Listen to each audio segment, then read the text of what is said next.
Previously.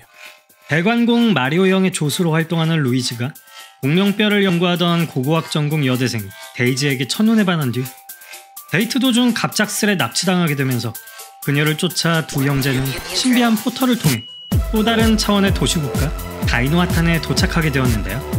다이노아탄의 군벌 쿠파가 퇴화 장치를 이용해 본래 국왕을 곰팡이균으로 퇴화시켜버린 독재자로 군림하면서 다이노아탄의 공주였던 데이지 공주와 차원을 통합시킬 수 있는 열쇠인 운석 조각 목걸이를 노리며 이야기가 시작되었죠.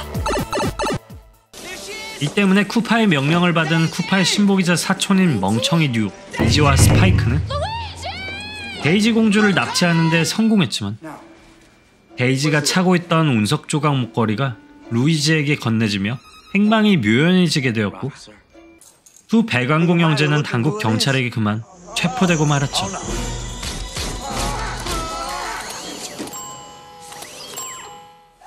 체포된 마리오 형제는 작은 두뇌를 가진 백악기 파충류 군바로 퇴화되어 쿠파의 노예로 군림할 위기에 놓이게 되는데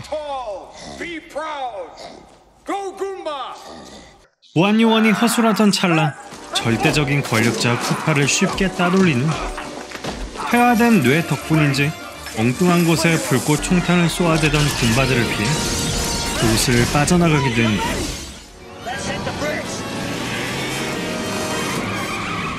현상 수배된 마리오 형제를 뒤쫓던 이기와 스파이크는 오히려 마리오 형제에게 역으로 붙잡히게 되고 마리오 형제는 이기와 스파이크가 쿠파에게 납치된 데이지 공주를 풀어주는 데 협력한다면 붐붐 클럽의 어느 여성 가드에게 빼앗긴 운석 조각 목걸이를 다시 찾는 데 협력하겠다고 서로 합의를 보게 되면서 함께 움직이게 되죠. 운석 조각 목걸이를 다시 탈취하기 위해 매력 넘치던 마리오가 직접 빅보사에게 춤을 추자고 접근하게 되고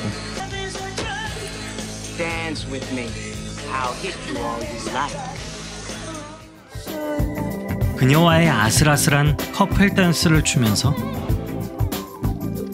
겨우 목걸이를 몰래 빼앗는 데 성공했지만 이미 현상 수배된 마리오 형제를 본 클럽 직원 신고에 의해 다시 당국 경찰에게 체포될 위기에 처해지게 되는데 군바 군단을 대동한 쿠파의 아내 레나에게 목걸이를 다시 빼앗기고 말지만 마리오의 적극적인 대시에 마음이 통했던 것이었는지 빅버사는 마리오 형제에게 슈퍼 점프를 할 수 있는 부츠를 건네 경찰로부터 도망치는데 협조하게 되죠.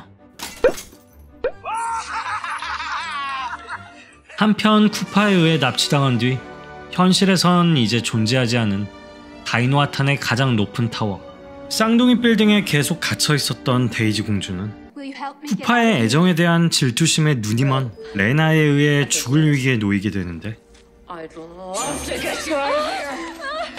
함께 갇혀 있었던 아기 공룡 요시의 도움으로 가까스로 방에서 탈출하게 되고 붐붐 클럽에서 마리오 형제를 도왔다는 혐의로 오히려 체포된 쿠파의 사촌 이기와 스파이크의 도움을 받게 되는데요.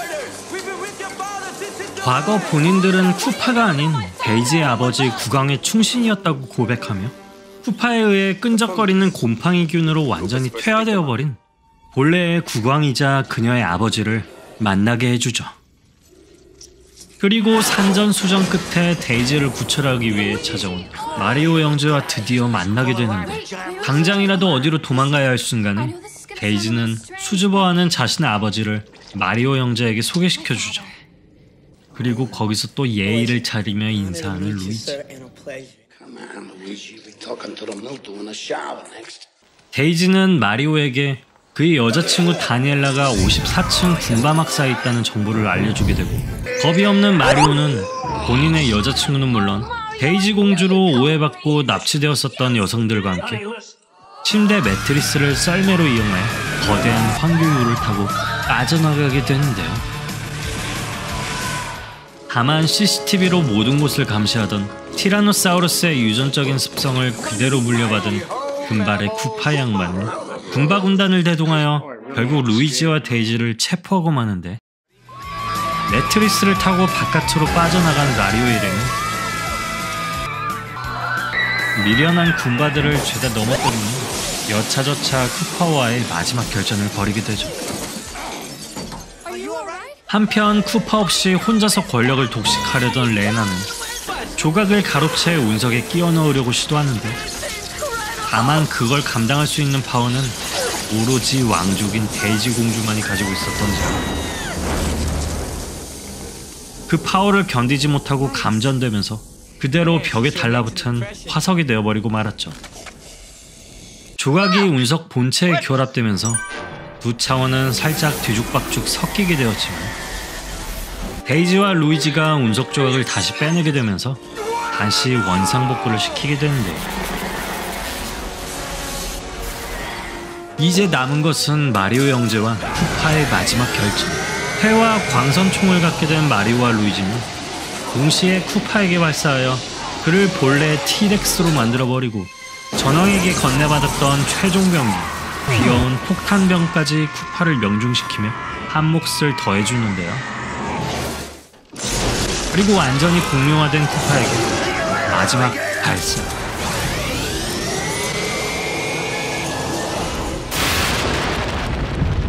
결국 녹색 부동액으로 완벽하게 퇴화시켜버리면 최종 결전이 마무리됩니다. 독재자를 처단한 마리오 형제는 시민들에게 열화와 같은 박수세를 받으며 영웅으로 등극하게 되었고, 왜 때문인지 모든 것이 본래대로 돌아가며 국왕 또한 곰팡이균에서 다시 사람으로 진화되었죠.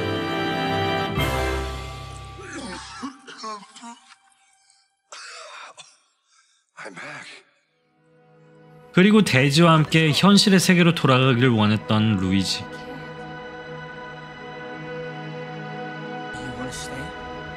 데이지는 다이노아탄의 공주로서 이곳이 안정될 때까지 남아있어야 한다면서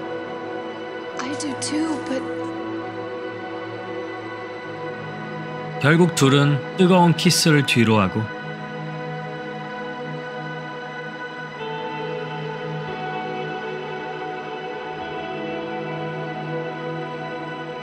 쿨한 작별을 맞이하게 됩니다.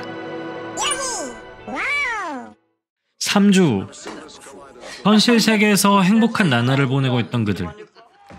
마치 전사라도 된 것 마냥 무장을 하고 갑자기 찾아온 데이지는 마리오 형제에게 도움을 청하는데요.